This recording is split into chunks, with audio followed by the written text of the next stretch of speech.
കാലം ഒരുപാടായി നീ ഒരു മോഹമായി മനസ്സിൽ കയറിയിട്ട്. അമ്മാവനും മരുമോനും കൂടി ഒരേ പാത്രത്തിൽ നിന്ന് അതൊരു സുഖമല്ലല്ലോ എന്ന് കരുതി മാറി നിന്നതാ. പറഞ്ഞു, നിനക്കെന്താ വേണ്ടത്?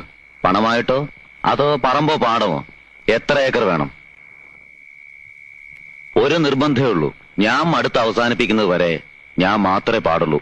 ശേഖര, അസമയത്തൊന്ന് വിളിച്ചപ്പോ വാതിൽ തുറന്നത് ഇരിക്കാൻ ക്ഷണിച്ചതും നിന്റെ കേമത്തരം കണ്ടിട്ടല്ല, എന്റെ മാന്യത. മുഖം കറുത്ത് എന്തെങ്കിലും പറയാൻ ഇടവരുത്താതെ പോവാൻ നോക്ക്. വേണ്ട, നാട്യമൊന്നും എന്റെ അടുത്ത് വേണ്ട. ആദ്യം നീലകണ്ഠൻ, പിന്നെ എന്റെ അമ്മാവൻ. ഇനി ഈ ഏഴിലക്കരയിൽ ആർക്കെങ്കിലും നീ പാവരിക്കുന്നുണ്ടെങ്കിൽ അത് ശേഖരനായിരിക്കണം. അതിന് യോഗ്യം ഞാൻ തന്നെ ഉള്ളൂ. യോഗ്യത നീലകണ്ഠന്റെയും നിന്റെയും പേര് കൂട്ടി പറയാൻ നീ ഇനി ഒരു ജന്മം കൂടി ജനിക്കണം ശേഖര. നീ ഇപ്പോൾ അഹങ്കരിക്കുന്നുണ്ടാവും നീലകണ്ഠനെ വീഴ്ത്തിയെന്ന്.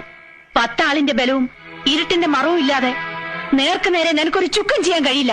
ഇപ്പോഴും ഈ നിലയിൽ 2 കാലി നിവർന്നു നിൽക്കാൻ കഴിയാത്തന്റെ വീരം പറയുന്നു. ചത്താലും തീരില്ല അവന്റെ മഹത്വം. ഓർമ്മ വെച്ച നാളെ തൊട്ട് ഞാൻ അനുഭവിക്കുന്ന നാണക്കേട്. കളിപ്പന്ത് കളിക്കുന്ന മൈതാനത്ത് അമ്പലക്കുളത്തിൽ മുങ്ങാങ്കുഴിയിടുമ്പോ എന്നെ തോൽപ്പിക്കാനായി എന്നും അവനുണ്ടായിരുന്നു. ഇപ്പോ നിന്റെ രൂപത്തിൽ അവൻ എന്നെ ജയിക്കുകയാണ്. ഇല്ല, അവന്റെ നാശം, ഇഞ്ചിഞ്ചായി ചതഞ്ഞുള്ള അവന്റെ മരണം